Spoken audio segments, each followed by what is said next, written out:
tomamos un café con un amigo en Nicolás Temprano. 8:37, tenemos la presencia en esta mañana para poder conversar. Felizmente, yo me saco los audífonos porque queda más natural. Con Valentina Latorre, que es directora social del Techo. ¿Cómo estás, Nicolás? Bien, ¿tú? Bien, gracias. Es bien interesante hablar del Techo, en especial, bueno, ahora hay campaña nueva. Sí, estuvimos hace poquito con campaña, sí. Sí, hubo como campaña nueva. Era mejor que la anterior. ¿Te gustó más? A mí me gustó más. La otra la encontré una mierda, lo Sí, dije supe, públicamente. Y nada, igual es raro porque cuando uno... Esto yo te lo confieso, la buena onda. No porque esté uno en desacuerdo, pero de alguna manera siempre el Techo se le vincula a una forma de hacer política pública. Y esa siempre se le dice que es un poco asistencialista y que tiene una solución relativa. Entonces, pero uno que conoce la obra y ve que en realidad los chicos se la creen y los saca muchas veces la burbuja, uno prefiere, yo soy de los que en ese sentido prefiero mucho más eso que otra, que una visión mucho más purista y más propia de una izquierda latosa. Pero claro, la campaña anterior atacaba un momento que o apelaba a decir de que una reforma o un cambio no llegaba a los más pobres. Que uno podría tener una discusión sobre eso. Y quizás tiene razón. Pero plantearlo en ese contexto a mí no me gustó. Luego la campaña dio como un vuelco y uno dice sí, ok. Pero claro, tiene ese problema y esa carga. Esa era mi lectura en ese instante. Sí. Y creo que está bueno plantearlo en público porque después cuando uno trata de explicarles no, en realidad no es que sea de esa forma la organización. Si uno va, claro, uno queda como el culo. Entonces después te pasa en esa campaña y después eso cambia. Y yo creo que también tiene que ver con que... Bueno, yo soy de los que cree que hay una crisis intelectual, no es una crisis... Yo creo que no hay una crisis política, no hay una crisis económica, hay una crisis intelectual. Y de pronto no nos damos cuenta de las cosas que decimos o planteamos. Pero yo quiero excluir eso de tu labor en el Techo, porque creo que tu labor en el Techo ha sido sumamente de cara a la gente y se ha mantenido en el tiempo y por eso es valorada y por eso está ahí todavía en ese puesto. Cosa que cualquiera que tuviera que dar la cara en ese sentido, con el currículum que tenía, es difícil. Pero es apasionante dar la cara en mi trabajo todos los días. ¿Los pobres cambiaron en los últimos años? A ver, yo creo que... ¿O la pobreza es algo que nosotros metemos debajo de la mesa? Yo creo que efectivamente es lo que metemos abajo de la mesa y es muy interesante partir en torno al debate de la primera campaña porque para nosotros esa campaña no significaba salir a cuestionar reformas, sino que significaba poner un tema en discusión país. Creo que ahí tuviste una discusión con Margarita Hanke que yo siento que nos interpretaba bien en ese momento. Bueno, Margarita Hanke no es la mejor persona que te puede interpretar, te lo digo al tiro. Pero no sé si te hace un favor. Lo que ella decía y que la yo quiero creo que... mucho, pero creo que no les hace un favor si yo trato de decirte que no era de derecha. Espérame. Lo que yo creo que es importante señalar es que hoy día tenemos un problema en Chile en el que un 20,5% de las familias en Chile viven en situación de pobreza multidimensional, un quinto del país. No estamos hablando de 2 personas. 14% de pobreza por ingreso, no. Estamos hablando de que un quinto del país vive en situación de pobreza y que cuando hablamos de campamento, hablamos del déficit habitacional en Chile, estamos hablando de 400.000 familias. Hay un tema con la pobreza igual. Yo creo que también tenemos que hablar de que no... Ojo con meter a la pobreza solamente en el saco de la economía. No, también, o sea, cuando hablamos de pobreza es una pobreza en todas sus dimensiones. Cuando hablamos de pobreza estamos hablando de distintas cosas. Si es que lo hablamos desde su medición propiamente tal, tenemos que hay 5 dimensiones, ¿cierto? Trabajo, educación, salud, claro. Vivienda. Carencias. Y se va a incorporar también entorno y redes a la próxima medición de la CACEN, según entiendo. Entonces, cuando hablamos de eso y vemos cuál ¿Redes? es eso... Como entorno y redes, sí. Qué interesante eso. Es muy interesante. Y es un factor que no es menor, porque las familias que viven en campamento o las familias que tienen carencias en lo habitacional tienen muchas veces también ese problema, que es que se le da soluciones desde la cobertura, soluciones que los alejan de sus redes. De sus redes hablamos de... La familia, el municipio, sí. Redes que son importantes y de Súper confianza. interesante. Entonces cuando tenemos estas 5 dimensiones de pobreza y tomamos los factores que más pesan a la hora de medir la pobreza, 3 de los 5 son de vivienda, que son el acceso a la vivienda, la materialidad y el hacinamiento. Entonces, el problema de los campamentos cae de cajón, porque no tienen vivienda, porque tienen altas tasas de hacinamiento y la materialidad no vamos a entrar a conversarla porque es evidente. Entonces, cuando nosotros planteamos que es necesario hacer reformas que tengan un peso y que involucren a la familia, estamos diciendo que sí, creemos en una reforma de la educación, creemos que es necesaria, pero también vemos que hay una generación que no se va a ver afectada por esa reforma.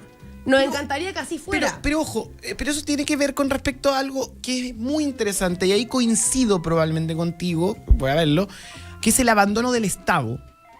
Porque finalmente lo que pasa con la gente en los campamentos, porque uno puede pensar de que hay gente que es pobre por voluntad, que es algo que plantean mucha gente que básicamente cree que el crecimiento y la economía es la única medida.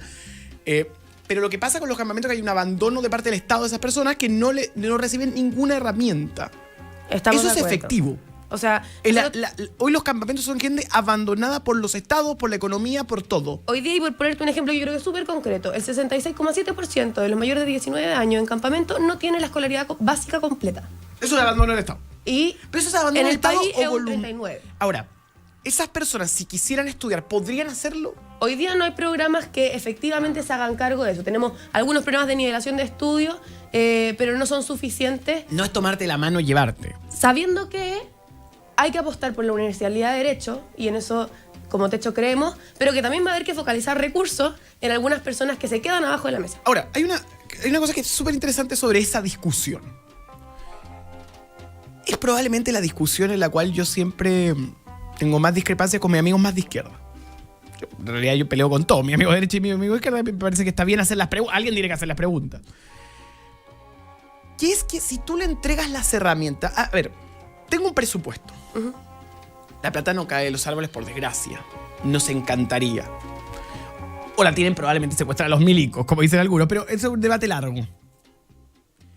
Pero si yo tengo una plata y tengo que destinarla a un grupo, lo que te dicen es, si yo la destino a los más pobres, abandono la clase media.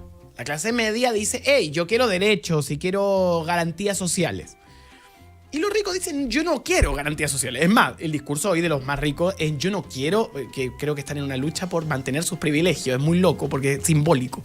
Que es, no quiero que me paguen la educación, por favor, porque soy rico. Déjame ser rico y déjame No sentir quiero que me den educación de calidad gratis. No, pero necesito sentirme mejor que ustedes. No quiero que me pagues un peso de nada. Por favor, déjame sentir que soy mejor que tú. Esa es su lucha. La clase media es, no, estamos solos y tirados. Y los pobres es, oh, pobres. ¿Cachai? Y en ese, oh, pobres, siempre van a tener atención. Entonces, ¿cómo hacerle entender a esa clase media, que en este momento también dice, los pobres, que también se ha metido un discurso cosista de, hey, los pobres me roban? Porque ese es el discurso de la clase media chilena, de casa igual a la del vecino, que yo vengo, que es, hey, los pobres me roban, los pobres son una amenaza. Y existen estas organizaciones que ayudan a los pobres, pero nosotros no nos dan y tampoco el Estado nos ayuda. Entonces, ¿por qué enfocar el dinero en los que tienen menos? Ojo, esta es una pregunta muy políticamente incorrecta, pero está buena hacerla. ¿Por qué enfocar el dinero en los que tienen menos? ¿Qué beneficio tienen para todos el enfoque de políticas públicas en los que tienen menos? Suena egoísta la pregunta, pero es lógica desde el punto de vista que hay una clase media que se sienta abandonada. Y tú me lo podías explicar. Yo creo que hay 7.000 cosas que te podría decir porque tocaste muchos temas. El primero es que en Chile todos sentimos que somos clase media. El bueno, empresario siente que es clase media, el pobre siente que es clase media. Todos sentimos que somos clase media.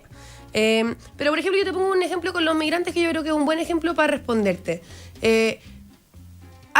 Cuando uno toma el presupuesto que se gasta los países en levantar sus fronteras para que no entren migrantes, el presupuesto que se gastarían en darle condiciones de salud a esos migrantes es más bajo que el que se gastarían en levantar fronteras. Claro, en poner el muro. Entonces, cuando pensamos en por qué tomar medidas en pos de focalización de recursos en algunas personas, ojo, y caminando y masticando Chile, o sea, cuando uno ve un presupuesto donde compramos 4 millones de dólares en misiles, bueno, uno dice, podría gastar esa plata en otra cosa. Dame $1 millón y o sea, con $1 millón ¿soluciona los campamentos? Ya, es una problemática muy dinámica, entonces es difícil tirar una cifra. Ya, pero yo pongo $1 millón y le doy casi a esa gente un pack de inicio y pongo colegios y pongo ciertas características. ¿Con $1 millón te soluciona el problema? Si yo trabajo de manera multidimensional este problema y no solo en la vivienda, lo soluciono. ¿Cuál es el problema? Que hoy día entran en un año, ¿ya? Entran a campamentos 2.300 familias más o menos y salen 970. Entonces se me hace una diferencia de 1.300 familias más o menos de las que no me hago cargo por año. ¿Crecen los campamentos? Los campamentos crecen. ¿Y por qué? El 2000, yo creo que es una cifra Pero bastante la gente terrible, se vuelve pero más pobre. es que hoy día el problema del suelo puesto en el mercado en muchas regiones es bastante brutal. Sí, po. Hoy día el problema del trabajo precario y Nicolás, y cuando nosotros decimos que tenemos una reforma tributaria que no alcanza, a esto nos referimos. Yo creo que es necesario y tiene que ser aún más fuerte. Pero porque claramente hay gente que no le entran los recursos nomás. Entonces, cuando yo veo, no solamente en el norte, que uno diría, esto tiene que ver muchísimo con migración, sino que en el resto del país, vemos que los campamentos crecen. Ya, mira, dale. No. Vemos que hay un problema que desde el Estado no está siendo abordado. Y que no solamente es cobertura, sino que tiene que ver con educación, tiene que ver con un trabajo que no sea precario, con trabajadores que no quedan dentro de las reformas, porque son informales, porque no tienen contrato, porque en promedio 60% gana menos del sueldo mínimo. Ya, pero entre que no hayan reforma, que hayan... Ese es como un comercial que es un amigo mío, entre que esté o no esté, yo prefiero que esté. Efectivamente, creemos que tienen que estar las reformas. Comercial desecho. Tenemos que estar, tienen que estar las reformas. Es que el mundo es así. Yo creo... y es necesario en un país que tiene un modelo de desarrollo que no solamente deja a los más pobres fuera, sino que tiene la lógica que tú decís, y que es que a mí no me importa el del lado. Bueno, es muy salvaje. Estoy con Valentina La Torre, directora social del Techo, conversando en esta mañana. Quiero hacer un apunte sobre lo que plantea. Me has dicho, y ojo, yo que conozco a Valentina, he seguido su carrera, puedo decir una cosa. Porque hay mucha gente que, bueno, en distintas oportunidades ha utilizado políticamente la posibilidad de pegarle a una figura por su vínculo familiar, en tu caso, y yo salí a la defensa porque creo que tú has hecho un trabajo súper transparente y completamente desvinculado a esa situación. Y, ojo, es como uno no elige quién es pariente. Yo tengo una hermana chica y siempre me río de eso porque digo, bueno, tiene 2 hermanos que salen en medio y tiene esos costos. Y el costo es que te miren más. En tu caso, tú has hecho un trabajo súper bueno y la gente lo valora y por eso te has mantenido ahí. Pero eres transparente y en ese sentido he dicho mucho la palabra migrante. Y quiero interpretarlo. ¿Es hoy un tema dentro de la lógica la inmigración para ustedes? En el tema del techo, porque yo tengo una sensación. Yo tengo la sensación de que los inmigrantes en Chile toman el lugar de los chilenos que hoy no quieren hacer trabajo de servicio, que es muy la situación norteamericana. Y que también los inmigrantes hoy están trabajando en muchos casos, y esto es súper políticamente correcto decirlo, mejor que los chilenos. Porque tienen necesidades y por tanto dan más a cambio de un contexto. A ver, efectivamente hay un tema ahí, el tema de la migración, y ahí interna y externa, cuando nosotros hablamos de las regiones mineras, tenemos que la migración se da tanto de fuera del país como dentro del país. Y que la problemática con la que se encuentran las familias que migran es que no son bien recibidos.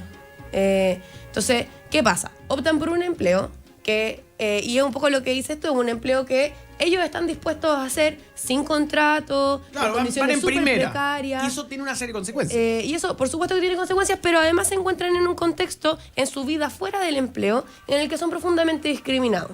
Entonces, en el que la vecina dice, no, es que él vino a robar el empleo, no, es que ella viene a robarse a mi marido. Y eso se va reproduciendo. Eso es increíble. Y es terrible, porque el niño chileno le tiene miedo al niño colombiano, por ejemplo, por lo que escucha en su casa.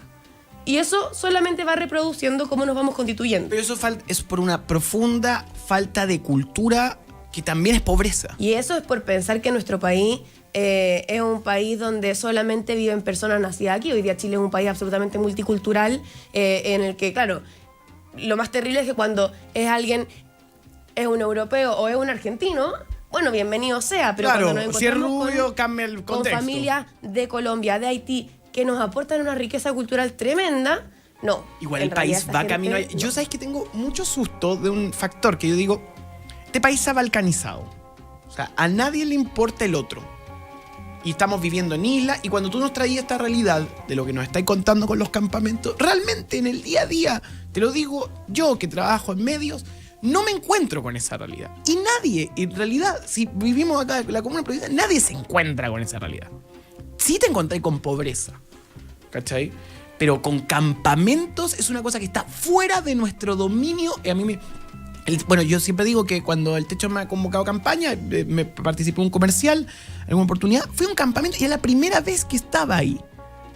Y lo vi. Y es distinto. Chicos, es Sudáfrica. Es Distrito 9. Es una cosa que no está en tu forma de concebir el día a día. Y cuando pensamos en los campamentos, pensamos que es una problemática de los 90, que se acabó. Claro, que se acabó un día. Y eso es mentira. Pero, y ahí es donde yo quisiera como analizar el proceso. Entonces, no está en nuestro día a día el campamento. Y me pasa de que en esta balcanización, donde el otro es la amenaza, el otro se lleva nuestro puesto de trabajo, el otro gana plata, y estamos peleándonos 4 migas, porque en realidad en Chile hay un egoísmo. Sucede que en cierto contexto estamos llegando a una balcanización y están apareciendo los inmigrantes. Yo tengo miedo de una trampización del discurso de algún lado, que aparezca un personaje de esas características y que encuentre en los inmigrantes ese lugar común para sacar gente. Y eso puede pasar. ¿Tú cómo veías ese discurso culturalmente en los campamentos? Hay como una tendencia a encontrar ese mesías, porque si ya empieza la desesperación, o sea, si ya lo veo en la clase media, que engancha con cualquier idea. Si uno lo ve en Estados Unidos con las figuras Claro, públicas, si uno lo ve en lugares donde tiende a pensar de que la educación es mejor, cosa que no es cierta. Eso está pasando hoy. Tú estás diciendo una cosa súper interesante, como de ver al otro como una amenaza. Yo creo que es mucho más grave que pensarlo solamente desde el contexto país del que viene alguien. Y tiene que ver con la lógica en la que estamos viviendo. Por ejemplo, Maipú. Nosotros tenemos un proyecto de vivienda que queremos construir en Maipú, ¿ya? Al que se van 3 campamentos, 1 de Cerrillo y 2 de Maipú. Toda la gente de esos campamentos de Maipú es maipucina, nacida y criada, ¿ya? Y el lugar donde queremos construir el proyecto, los vecinos que viven cerca de ese terreno no quieren que vayan familias de campamento. Porque, y esto no salió de mi boca, son delincuentes, son narcotraficantes y las otras no las voy a reproducir porque me parece que son vergonzosas. Y no hay para qué, digamos. Entonces, son familias que salen a manifestarse porque van a llegar estas familias a su vivienda definitiva. Eso está pasando hoy. Y no lo vemos. Y cuando nosotros, no está en cobertura. Y no está nomás. Y no interesa que esté en la prensa. O sea, yo creo que interesa, pero los periodistas son una mierda. Pero, a ver, ¿qué es lo que pasa? Yo no culpo de cuajo a esta familia, porque esa es la lógica en la que vivimos, del miedo. Y el miedo es una cuestión súper instintiva. Entonces, si va a venir gente que yo en mi imaginario creo que me va a hacer algo malo. Y eso es lo más terrible. Qué heavy. Cuando hablamos de la reforma educacional en las comunidades, cuando empezó a salir, las dirigentes nos decían, es que no, porque yo pago 1.000 pesos más para que mi hijo no vaya al colegio con el hijo de la vecina. Decís, pago para no juntarme con otro. Son 1.000 pesos, espera, para que mi hijo no vaya donde otro niño. O sea, estamos hablando de tenerle miedo a un niño. Balcanización. Entonces, sí, efectivamente, las familias migrantes se ven absolutamente discriminadas, pero esto tiene muchísimo más que ver con la lógica país en la que estamos y con entender culturalmente al otro como una amenaza, que es lo que tú mencionas. Estamos junto a Valentina Latorre en esta mañana conversando, directora social de Techo. ¿En qué está el Techo? Para ir cerrando, porque estamos contra reloj y ha sido una conversación alucinante. ¿En qué está el Techo? Nosotros venimos saliendo del proceso de los encuentros locales autoconvocados, tuvimos 32. Sí, hicimos 32 desde Arica a Los Lagos. Queríamos hacer más, pero ahí estuvimos moviendo a las comunidades para hacer harto. La comunicación, yo no supe que el sábado había... O sea, me enteré más de la marcha de la AFP que Viste, te hubiera sumado a uno a un campamento, que estuvieron bien buenos. Y además venimos saliendo de nuestro trabajo de invierno. Estamos ahora con los últimos frentes. Estuvimos en Coquimbo, en Antofagasta, en Biobío. Ahora estamos en Valparaíso y en Los Ríos.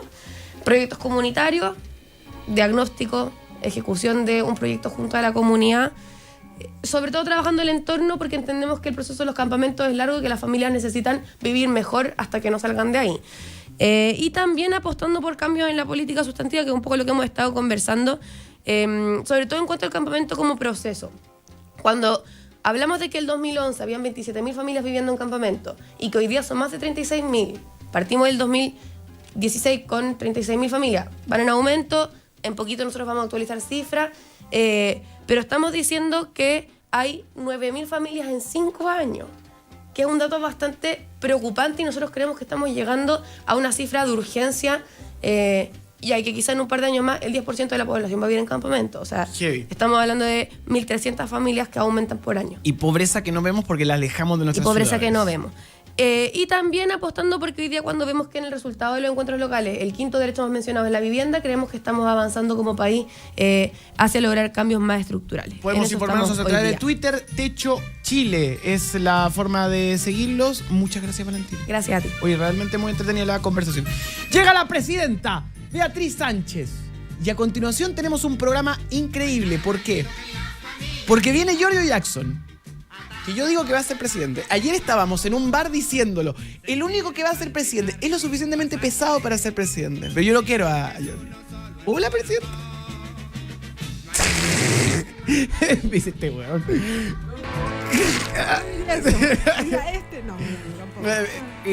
Además, quédate un poquito, vale. Va a estar. Bueno, hay panel cívico. Gente cívica. Salimos del equipo de los incivilizados. Salimos. Cívico, y Fernando Larraín de las AFP. el gerente general de las FP. Está diverso. Y Darth Vader esta mañana con nosotros. Bueno, la estrella. Miren, Luke Skywalker, Giorgio Jackson, Darth Vader desde las AFP y los Ewoks del panel cívico. No se pierdan junto a la princesa Leia una nueva edición de Combinación Clan. Por la edad, dices tú, de princesa Leia, ¿no? Por Se favor. pasó. Habrá sido eso en indirecta. Muy bien, John Lucas esta mañana. Exactamente, muy bien, nuestro jefe.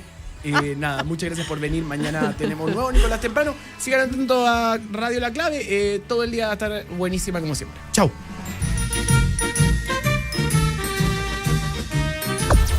Fueron 2 horas de irreverencia, datos, humor, noticias y música con el equipo de la mejor mañana del mundo. Ya están listos para comenzar un gran día. Nicolás Temprano vuelve a madrugar mañana de 7 a 9 a.m. Porque comenzar bien el día es clave. Somos la 92.9. Somos La Clave. Las opiniones vertidas en este programa son de exclusiva responsabilidad de quienes las emiten y no representan necesariamente el pensamiento de Radio La Clave 92.9. La Clave 92.9. El tiempo no se detiene. 9 de la mañana, en punto. 92.9. Somos como tú. Somos La Clave. Si tú eres de las que se preocupa de dar lo mejor a tu familia, la que da su receta por Facebook, la que da sin esperar nada a cambio, la que da ideas para el fin de semana, la que da consejos por WhatsApp, la que da orden y malcría, la que da permiso, la que da su hombro, la que da amor...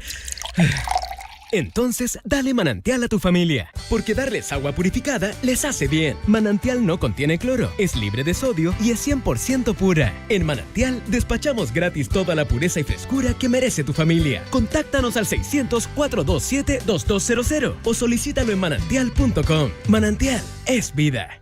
Para hacer un buen negocio, necesita ser un gran anfitrión. Para organizar un seminario productivo, debe elegir el lugar correcto. Visite Hotel Los Nogales y compruebe que superaremos sus expectativas.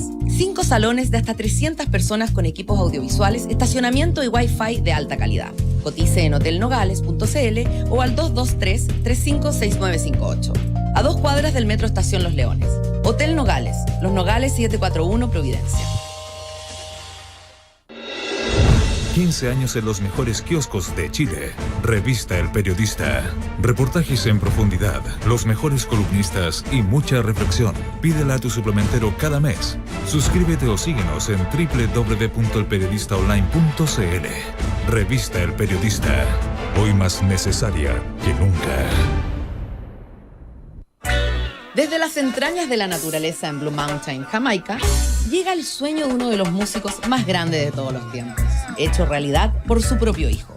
Marley Coffee, un café 100% orgánico certificado, preparado con los mejores granos etíopes. Disfruta una nueva experiencia en calidad de sabor. Búscanos en Facebook como Marley Coffee Chile y en Twitter, @MarleyCoffeeCL. Descubre una nueva forma de tomar café. Stir it up. Casa Mía es más que una residencia de adultos mayores, es un lugar para vivir plenamente la vida. Departamentos de 3 tamaños con enfermera y médico